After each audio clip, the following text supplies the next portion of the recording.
হরে কৃষ্ণা। আজকে হচ্ছে জন্মাষ্টমী, তাই সকাল সকাল দেখো সকাল সকাল ভগবানকে সিঙ্গার করে দেওয়া হয়েছে সুন্দর করে। আর এই সিঙ্গারটা কিন্তু পুরোটাই আমার মা করিয়েছে। আজকে কিন্তু আমার মায়ের বাড়ি অনেক অতিথি, যেমন আমার রাধা মাধব, আমার গোপাল আর আমার মাসির গোপালও চলে এসছে। আর মায়ের তো গৌরনীতাই রয়েছে, আর ছোট্ট একটা গোপুসোনা আর রাধারানী রয়েছে। তো সিঙ্গারটা কেমন হয়েছে তোমরা একটু বলো। তো আজকে যেহেতু জন্মাষ্টমী, তাই আমরা সবাই একটু ভাবছি বেলুন দিয়ে পুরো বাড়িটাকে সাজাবো। মানে বাড়িটা বলতে শুধু মন্দিরটাকে সুন্দর করে সাজাবো। তো আমি আর ভাই ওই জন্য বেলুনগুলো রেডি করতে বসে পড়লাম। আমার ছেলে তো ভাবছে ও পারবে বেলুন ফোলাতে, কিন্তু ও তো পাচ্ছে না। তো যাই হোক, দেখো বেলুন ফোলানো আমাদের কমপ্লিট প্রায়। এগুলো আমরা পরে সাজাবো। তো আজকে আমরা যেহেতু জন্মাষ্টমী উপবাস ছিলাম, তাই ভাবছিলাম গঙ্গা স্নান করতে যাব। সকাল থেকে প্রচণ্ড বৃষ্টি হওয়াতে নবদ্বীপের রাস্তায় দেখো পুরো এক হাঁটু জল। তো আমাদের টোটোটা যেখান দিয়ে যাচ্ছে, টোটোর পাদানিতে পুরো জল ঢুকে যাচ্ছে। রাস্তায় এতটাই পরিমাণে জল ছিল, আমি তো প্রথমে ভেবেছি হয়তো বন্যাই হয়ে গেছে। আমি বারবার বলছি এটা মনে হয় বন্যার জল। তো আমাকে সবাই বলছে না, এটা বন্যার জল না, এটা বৃষ্টির জল। কারণ সত্যি কথা বলতে এত বৃষ্টি হয়েছে, তাই রাস্তাটা কিন্তু প্রচণ্ড নিচু হওয়াতে এরকম জলগুলো হয়েছে। কতজনের বাড়ির ভেতরেও দেখছি জলগুলো ঢুকে গেছে। আর গঙ্গায় স্নান করতে আসার কথা সকাল সকালই ছিল, কিন্তু বৃষ্টির কারণে আসতে পারছিলাম না। আর কোনো উপায় না পেয়ে বিকাল 4টের সময়তেই বেরিয়ে পড়লাম গঙ্গা স্নান করতে। আর দেখো গঙ্গার ধারে এই গোপালটা কিন্তু খুব সুন্দর লাগে, এখানে যেহেতু জন্মাষ্টমীর অনুষ্ঠান চলছে। তারপরেই আমরা গঙ্গা স্নান করে সোজা বাড়ি চলে আসলাম ভিজতে ভিজতে, কারণ প্রচণ্ড বৃষ্টি হচ্ছে। ছেলেটাকে রেখে গেছিলাম, ছেলেটা ঘুমাচ্ছিল, এসে দেখছি ছেলেটা উঠে পড়েছে। আর দেখো এদিকে বেলুনগুলো সাজানো হয়ে গেছিলো। তো এই বেলুনগুলো কিন্তু আমি আর আমার ভাই মিলেই পুরো সাজিয়েছি। খুব সুন্দর লাগছিল বেলুনগুলো সাজানোর পর। তো তারপরেই প্রসাদের জন্য আমি বসে পড়েছি রান্নায়।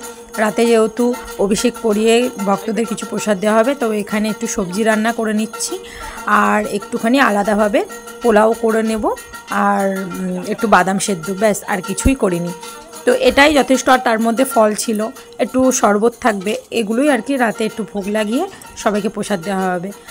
এদিকে তো আমি প্রসাদের রান্না বান্না করছি, আর ওদিকে চলছে পাঠ। আর বাবা সন্ধেবেলা মানে এই চাতুর্মাস্য ব্রত, এই 4 দিন পুরো সন্ধেবেলায় কিন্তু আমাদের বাড়িতে পাঠ প্রবচন চলে।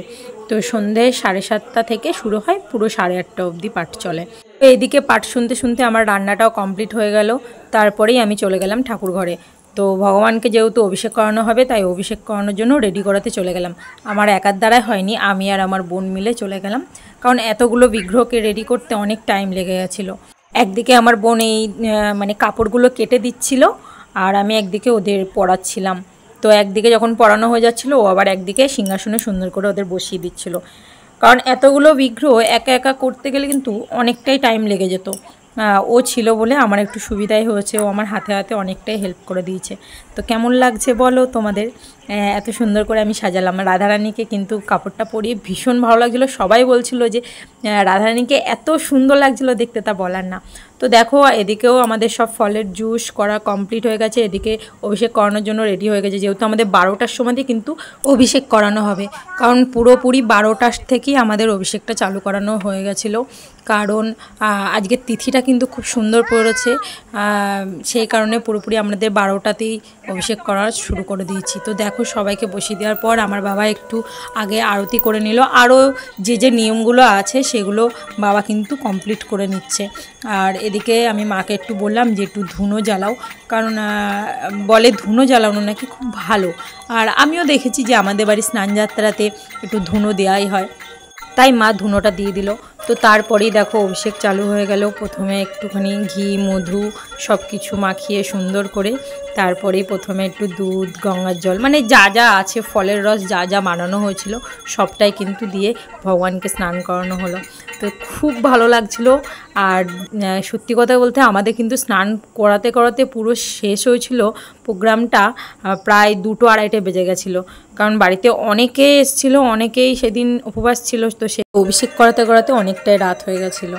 তো আমরা কিন্তু সেদিন প্রায় ঘুমিয়েছিলাম 3টে থেকে 3:30-এর মধ্যে আর কি। তো আমার মা কিন্তু আর সারা রাত ঘুমায়নি, আমার মা পুরো 5টা অবধি জেগেই ছিল। তারপরে গিয়ে শরীরটা খুব খারাপ লাগছিলো বলে একটু শুয়েছে। তো দেখো ভগবানকে স্নান করানো হয়ে যাওয়ার পর একটুখানি এগুলো দিয়ে দিলাম, এগুলো দিলে বলে গায়ে তেলাক্ত ভাবটা উঠে যায়। তো এটার নাম আমি জানি না, এটা কি এনেছিল বাবা, আমাকে বলেনি। তো আমি যাই হোক এটা দিয়ে দিলাম। এটা দেখি আমাদের জগন্নাথকেও দেয়। তারপরেই দেখো স্নান করানো হয়ে যাওয়ার পর ভগবানকে একটা সুন্দর ড্রেস পরিয়ে দিয়েছি। এখানে সুন্দর বেনারসির মতো শাড়ি পরেছে, খুব সুন্দর লাগছিল, সবাই নতুন সাজে। তো এখানে ভোগটোগ লাগানোর পর মা একটু আরতি করে নিচ্ছে। আর দেখো রাধা মাধবকে এত সুন্দর লাগছিল, এত সুন্দর লাগছিল যে চোখই সরাতে পারছিলাম না। কি বলো তোমরা, তাই না? তো যাই হোক পরের দিন দেখো সকালবেলা উঠে আমাদের রান্নাবান্না চালু হয়ে গেছে, যেহেতু নন্দোৎসব, তো নন্দোৎসবটা কিন্তু পালন করতেই হবে। তো যাই হোক আমি ভিডিওটা এখানেই শেষ করছি। সবাই ভালো থেকো, সুস্থ থেকো। আর আমার ভিডিওটা ভালো লাগলে একটু লাইক কমেন্ট করে দিও, একটু শেয়ার করে দিও। সবাই ভালো থেকো, টাটা।